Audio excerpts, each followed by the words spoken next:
অনুপ্রেরণার আরেক নাম থটস অফ বিল্লাল ভাই।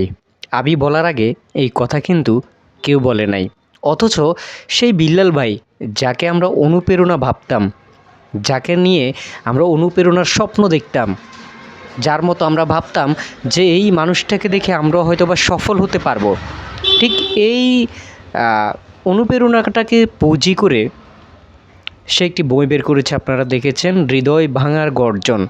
তো এই হৃদয় ভাঙার গর্জন বইটি 100 টাকা, সর্বোচ্চ 100 টাকায় একটি বইতে খরচ হয়েছে তার, এবং এই বইটি তিনি 1000 টাকায় বিক্রি করতেছেন।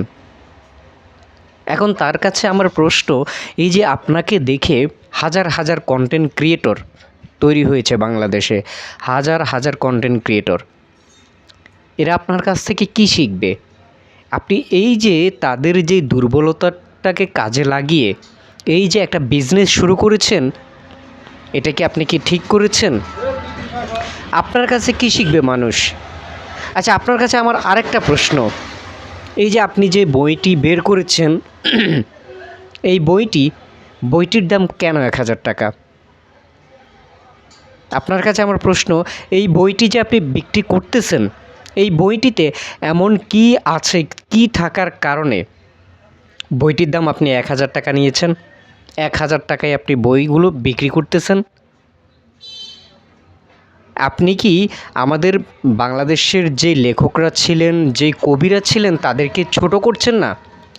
মানে হচ্ছে যে এই যে আপনি বইটা বিক্রি করতেছেন 1000 টাকায়, যেখানে কাজী নজরুল ইসলামের একটি বই বিক্রি হচ্ছে আপনার 100 টাকায়, যেখানে ইসলামিক যেই বইগুলো তৈরি হচ্ছে, এই বইগুলো বিক্রি হচ্ছে আপনার 100, 150, 200 টাকায়, সেখানে আপনার বইটিতে এমন আলাদা কী আছে যে আপনার বইটি 1000 টাকায় বিক্রি করতে হবে? আপনি এটা এই যে আপনাকে দেখে কন্টেন্ট ক্রিয়েটররা তৈরি হচ্ছে, ঠিক তাদের দুর্বলতাকে কাজে লাগিয়ে আপনি এই বিজনেসটা শুরু করেছেন। আমরা জানি আপনি অনেক মেধাবী একজন মানুষ, এবং আপনি যেই কন্টেন্ট ক্রিয়েট শুরু করেছেন, এই কন্টেন্ট ক্রিয়েট দেখে শত শত মানুষ, শত শত যুবকরা আপনাকে দেখে কিন্তু কন্টেন্ট ক্রিয়েশন শুরু করেছে তাদের।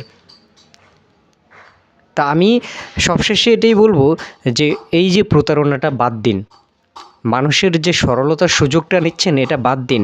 কারণ আপনি জানেন যে আপনাকে যারা পছন্দ করে, তারা কিন্তু আপনার বইটি কিনবে। এটা কিন্তু আপনি ভালোভাবেই জানেন, ভালো করেই জানেন।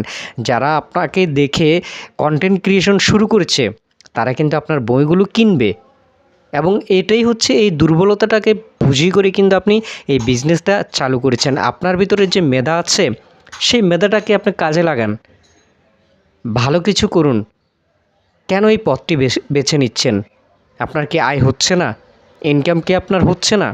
আপনাকে কি মানুষ ভালোবাসে না? এই ভালোবাসার দুর্বলতাকে কাজে লাগিয়ে আপনি এই বিজনেসটা কেন শুরু করলেন? সবশেষে এটাই আপনাদের কাছে প্রশ্ন, যারা থটস অফ বিল্লাল ভাইয়ের বইটি কিনেছেন, তাদের কাছে আমার প্রশ্ন যে এই বইটিতে এমন এক্সট্রা আপনারা কী পেয়েছেন যেটার জন্য 1000 টাকা দিয়ে কিনতে হবে? 100 টাকার একটি বই 1000 টাকা দিয়ে কিনতে হবে? আপনি বইতে যেইগুলো দিয়েছেন, এগুলো আরও অন্তত 10 বছর আগে টিকটকাররা কিন্তু এই লেখাগুলো লিখে টিকটকে ছেড়ে দিয়েছে। গুগলে এরকম হাজার হাজার গল্প, ছড়া, ছন্দ পাওয়া যায়, এটা আমরা ভালো করেই জানি। আপনি একটা ব্যবসা শুরু করেছেন। অবশ্যই কমেন্ট করে জানাবেন, যারা এই বইটি কিনেছেন তারা অবশ্যই কমেন্ট করবেন যে এই বইটি কেনার উদ্দেশ্যটা আপনার কী ছিল। অবশ্যই কমেন্ট করবেন। ধন্যবাদ।